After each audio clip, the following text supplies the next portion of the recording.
Well, good evening once again, everybody. My name is Rob DeFazio, a membership and unit service executive for the Mayflower Council of the Boy Scouts of America. And I'm glad to have you here tonight for What's in Your Digital Wallet. We're going to talk about digital wallet platforms, how they work, how to set one up for your unit, as well as some of the ongoing questions that have been asked by a lot of you about how they all work.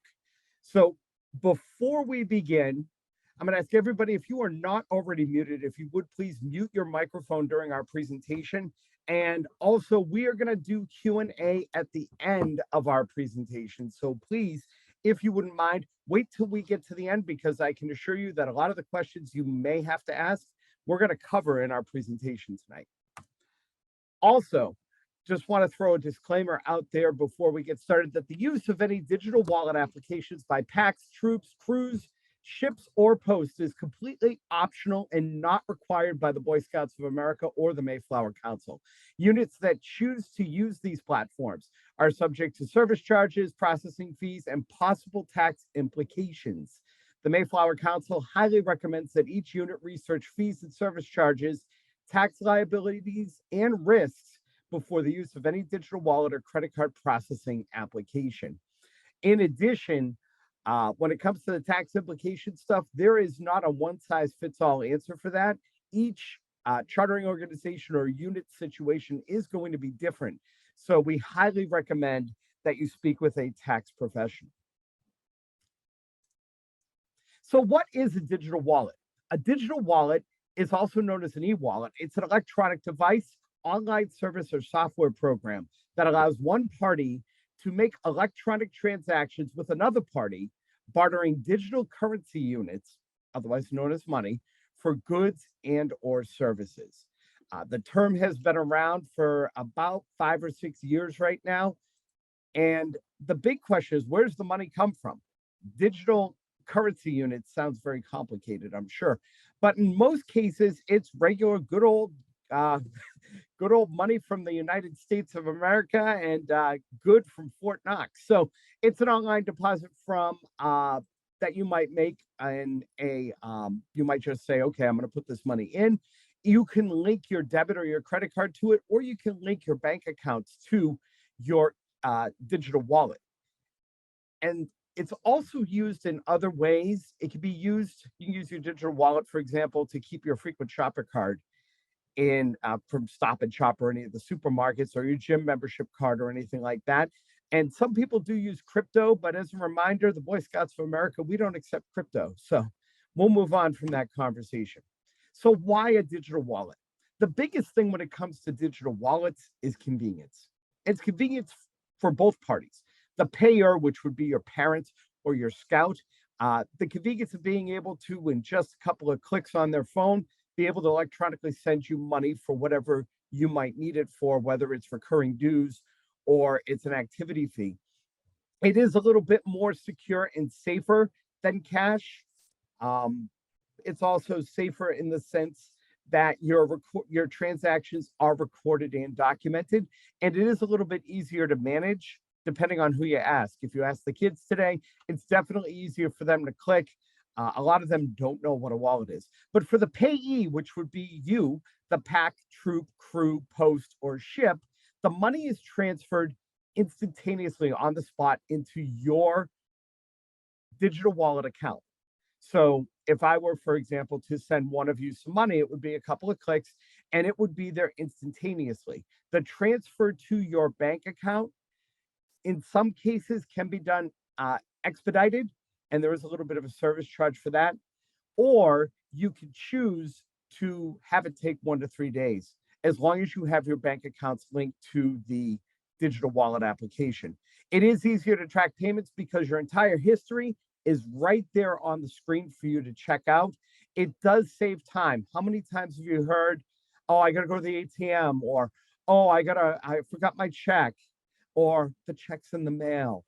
Okay, it saves time. And again, we talked about how safe these platforms are, and they have very strict standards from the organizations that monitor web standards, as well as the government, to make sure that these platforms stay safe, or as safe as they can be.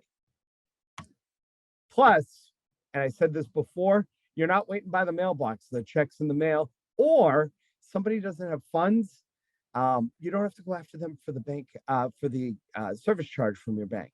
So as you can see, the funds are verified before they're transferred, which is going to be really beneficial for you. So, some food for thought before we dive in and talk a little bit more about this. We are transitioning as a society to a cashless society.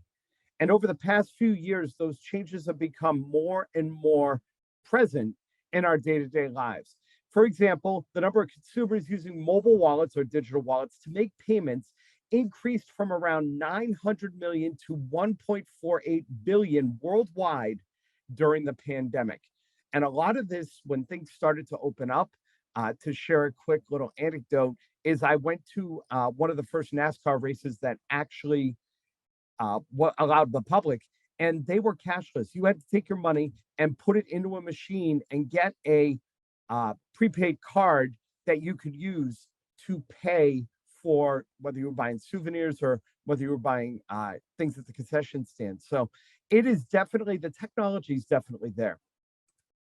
In 2020, 25.7% of all point of sale payments were made using mobile wallets. In 3 years, so between now and the end of 2023, that figure will jump to 33.4%. So we're getting more electronic with our payments.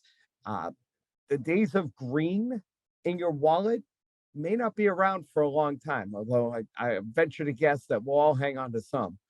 Credit and debit cards were expected to hold the same market share in the next 2 years. The biggest advancement when it came to people using plastic as a set instead of cash came when the banks all were able to put the MasterCard or Visa logo on it. And you, as a consumer, were able to use your Visa or MasterCard as a credit card and have that money directly taken out of your checking account or your savings account.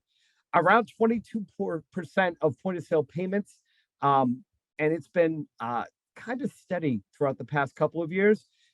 Cash transactions, on the other hand, are expected to experience a significant decline from 20.5% just 2 years ago to almost half that, 12.7% by 2024. So there are so many options out there for digital wallet applications. And as a unit that is going to be accepting that, which one do you use? Which one is easier? We focused on Venmo tonight for a couple of reasons. The biggest reason being, before I came to work for the council, I worked in an area where I dealt with collecting payments from parents. And I found that it was a lot easier to talk to one of the parents that I dealt with, and they were all savvy on the Venmo. So we're going to talk about Venmo tonight, but there are other ones out there, including Cash App, PayPal, which has been around for a long time, and Square. And Square's more of a credit card processing platform as opposed to a digital platform. There's also things you've heard of like Apple Pay or Samsung Pay. There's Google Pay out there as well. So there are plenty of those options out there, but we're going to stick with something that's simple and easy to use, and that's Venmo. So before we dive into that, though, the big disclaimers, everybody. As I said earlier at the beginning of our presentation, use of any digital wallet or online payment applications and platforms is strictly optional and not required by the Boy Scouts of America and or the Mayflower Council. Additionally, the Boy Scouts of America and the Mayflower Council do not endorse any specific payment app and are not responsible for any fees, costs, taxes, or tax implications or losses incurred by individuals or units as a result of their use. It is highly recommended that units research any and all costs using payment applications as a form of payment for any fees, dues, or other expenses that they collect in this manner. These accounts must be opened as a business account. Venmo in particular, a lot of these platforms do not have a non-for-profit setup, but using your tax ID number or your chartering organization's tax ID number, it's going to classify it as a business. And we'll explain why that is in just a minute, or how that impacts you in just a minute. But we are emphasizing to use a business account, not a personal account. And before I read any more of this, I do want to let you know that Venmo does require you to set up an individual account before you can open a business account. So it's very important that you realize that. So when we start going through some of the instructions in a minute, you're not confused. Um, in this case of using the business account, you should be using your chartering organization's or your unit's tax ID number and not an individual leader's social security number. This avoids any tax implications against any one individual or the extra expense you may incur having to work with a tax professional to show a trail where that money ended up. It's just easier to just have it all set up and aligned with the proper tax ID number. A unit and not an individual leader's bank account must also be linked to any digital wallet applications. The pack, troop, cruise, ship, or post leadership must approve and be aware of the use of a digital wallet application before it's set up. Here's the big one, and this is something that there's been a lot of questions on, and this is what we have at the moment. I know that a lot of you are waiting on things from national when it comes to this, but this is what you can use as a guide for the moment until that comes out. Income collected using payments such as Venmo, PayPal, Cash App may be subject to federal estate taxes against the unit for which any payment application is being used. 2022 ushered a change to IRS tax reporting rules that could apply to some of your transactions. Payment app providers must now provide a 1099-K, which is their tax form, on your transactions for your troop pack, etc., using these apps, provided these transactions combined total more than $600 during the tax year. The new rule took effect January 1st, and it doesn't impose any additional taxes on the payment app users, but it does make it harder for units to evade existing taxes owed if they're getting paid through an app for business transactions. The tax status of your chartering organization will apply to any payment app transactions. Very important for you to note. And once again, when it comes to the implications and it comes to how this is going to impact how this all has to be reported, it is recommended highly that you speak with a tax professional that represents either your troop or your unit or your chartering organization. We're not done yet. We got more. The key thing to keep in mind when it comes with every circumstance, whether or not you use a payment app or any other electronic payment platform you use, any other payment platform, you're still going to need to keep good records of your transactions and pay whatever taxes you owe on your income generating sales of a good or service, including tips. Whether or not the income you collect is taxable, again, depends on the tax status of your chartering organization or your tax ID number. Units are, once again, encouraged to speak with a tax professional to determine any tax liability you have. Whew.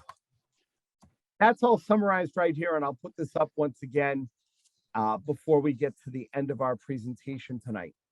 Well, let's talk a little bit about Venmo. Venmo, some of the advantages is it's very easy to set up, and we're going to walk you through the steps. If you decide you would like to do it tonight, we can go step by step. If not, these slides are being recorded, and this will be available on the Mayflower BSA YouTube channel. So you can go back and check this out. It's easy to set up. Use your smartphone or your tablet. So you don't have to lug around your laptop to be able to do all this. The account must be set up to a person first and then to your particular unit as a business account. And the really nice thing about this is if your unit is out and about and they run into an expense that they can use Venmo, you can actually use Venmo to take care of that expense. So it comes right out of the bank account that's linked to the application. So don't have one? We're going to talk about setting one up right now, and I'm going to put the steps up here, and I can walk you through briefly. If you are planning on setting it up and you don't have this whatsoever, if you wouldn't mind just in the chat real quick, just making a little comment that you're setting it up, and I can slow down the pace of our conversation here. But the easiest way to do it is on your phone or your tablet, and that is to go into your app store and whether it's Google Play or the Apple App Store, or if you're using an Amazon Fire, Amazon has their own app store. Search for Venmo and download the app. You're going to see this V, and that's their brand, so you'll know you have the right app. So once you've done that, you're going to download the app. And from there, what you're going to do is you're going to choose your sign up method and create a secure password between 8 and 32 characters long. And then what it's going to do is it's going to, through your phone, verify your phone number and your email address.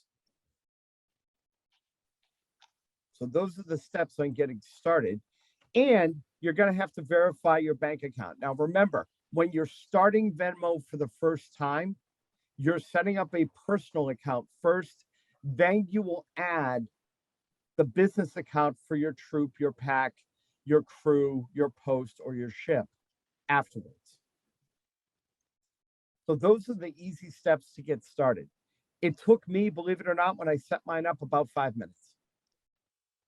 But it's also when you do verify your bank information, they're going to ask you for your ABA or your routing number and your account number. So be sure you have a check or go on to your online banking and you're able to access that information. It'll move things along rather quickly. Okay, so now that you got it set up, I'm going to show you this video on how you can create your business profile. Venmo Business Profiles is the friendly, social way for businesses just like yours to get paid. Creating a Venmo business profile is easy. Open the Venmo app. Tap on your profile photo, then tap on the prompt to create a business profile. Fill in the details. For your business info, highlight what's unique about your business to make it really stand out. Add a clear picture for your profile. And for your background, that gives your business context and personality. Tap Publish. That's it. Your business profile is now linked to your existing Venmo account and can be updated at any time. Switch between profiles by tapping on your profile photo. Make or request payments just like you normally do. Your personal and professional transactions will stay separate. To find your business, customers can search for you in the Business tab, just like you'd search for a friend. Thanks for signing up for Venmo Business Profiles. It's the friendliest way to do business. Okay, so we're going to jump screens for just a minute because I want to show you another alternative if you wanted to set up differently. And that is actually on the web. We're actually on Venmo's site right now. And you can do this all right on their website. And it'll link to your phone. You can click Venmo for Business. Actually, get Venmo. And it'll ask you whether it's personal or business. And once again, it'll set you up with a personal account as well if you do it online. It also does spell out what the transaction fees are going to be on their website. And I can't comment on whether that will change or not. That is at their discretion. But again, they are subject to change, but you also can cancel at any time. So let's say you start using this and you decide, you know what, it's not working for me. That's cool. You can cancel your account at any time. So it'll ask you for your phone number and it'll walk you through the steps right online. And most people I've talked to, I set mine up on the phone, but most of the people I talk to use a phone or a tablet. But if the few that I've talked about that do it online, it doesn't take that long. So let's jump back to our screen here and go to our next page. This is step by step. If you're doing it on your phone, open Venmo, tap settings, create business profile. It'll give you a code. It'll come in as a text message. You'll put it in your phone and you will verify your phone number, enter your legal name, which should match your legal name on your account, on the document with your tax ID number. So it should match your social security number because you set up your personal one first, and the email you want to use on your Venmo, and then you review the legal terms and conditions and tap agree.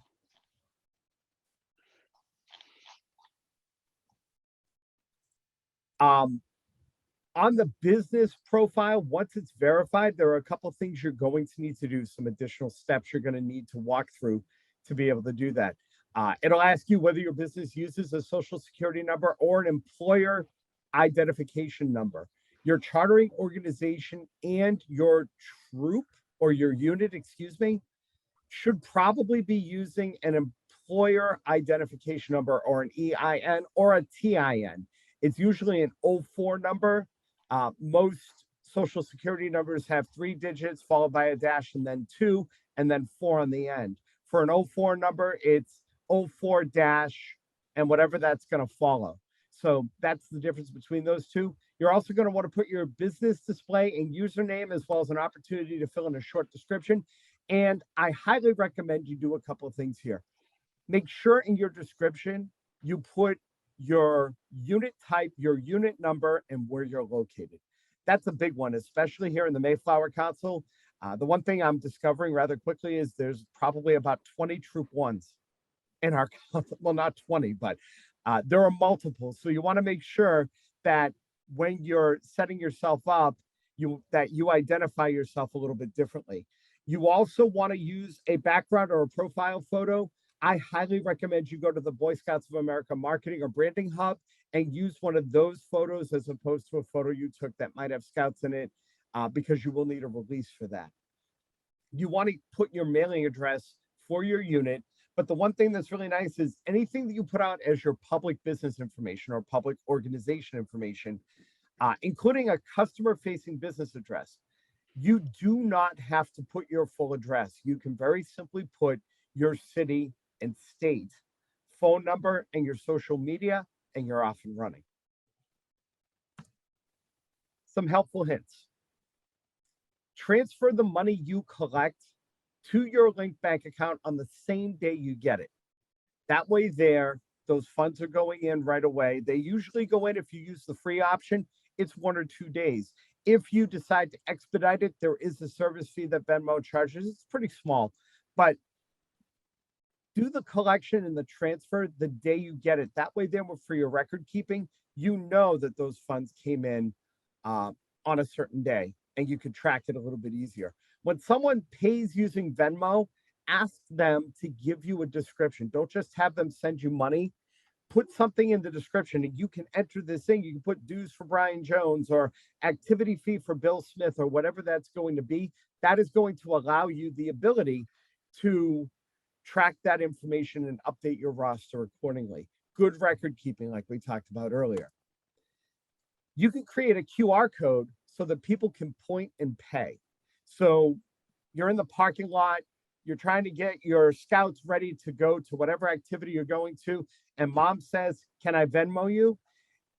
To take a picture and a screenshot and have the QR code right on your phone so that all you have to do is hold up the QR code, they aim their camera, and that money's coming over in a matter of seconds for you. They can point and pay. Make your username as descriptive as possible. For example, Pack22 at Pack22 Franklin. It makes sense. I would actually make it Pack22 Franklin MA or Mass if you want to do that. All of your usernames are going to have that little at symbol in the beginning. That's kind of an internet thing. And it makes it easier for, again, you to separate yourself from the rest if it's as descriptive as possible.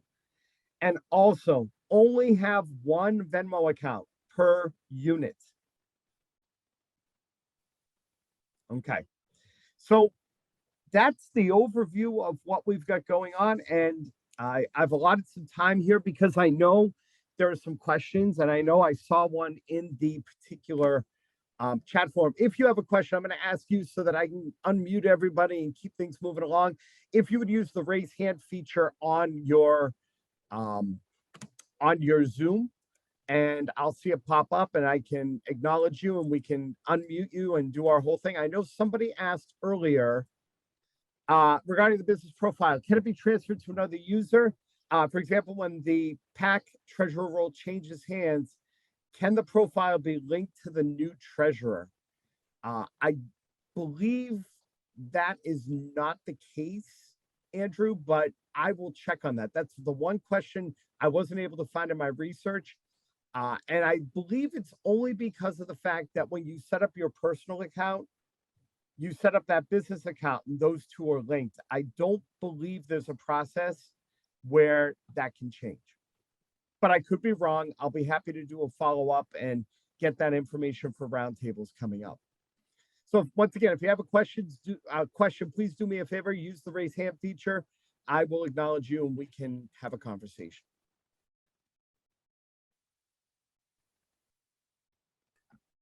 Hey, Rob, there are some other questions in the chat. Oh, okay. Who pays for the fees? Good question. Thanks, Jack. The unit is responsible for the fees. Whoever's using this,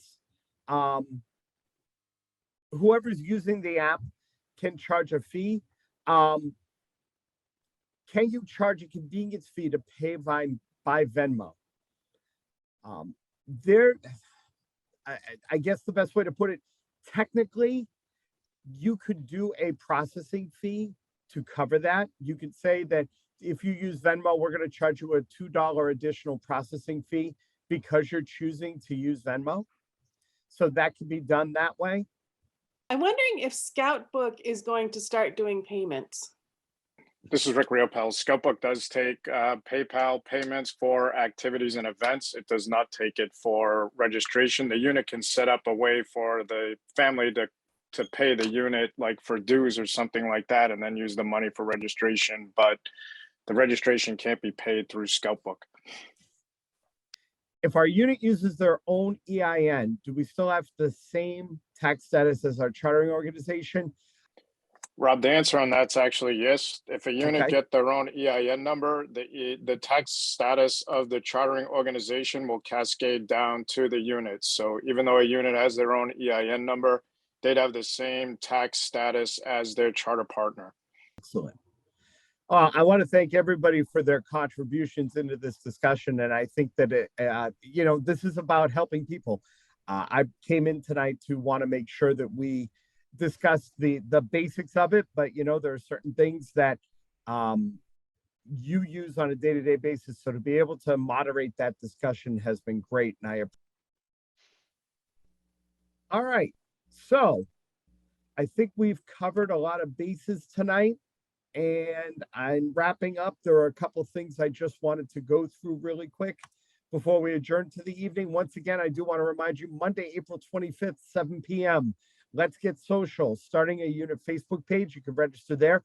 Also, we do have upcoming, I also want to put this disclaimer up one more time so everybody can take a look at it. These slides are available. If you need to see this disclaimer and you want it, please feel free to reach out to me, and my email address will be at the end of this presentation for everybody.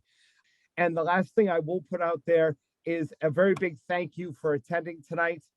My email address and my phone number at the office are on your screen. Please reach out if you have questions. Please reach out if you have an idea for something you want to learn more about, or if there's anything we can do to keep your unit running smoothly. That's what Jack and I are here for, and we look forward to seeing you all in our office hours or our paths crossing again in the future. Till then, thank you for attending. Have a good night.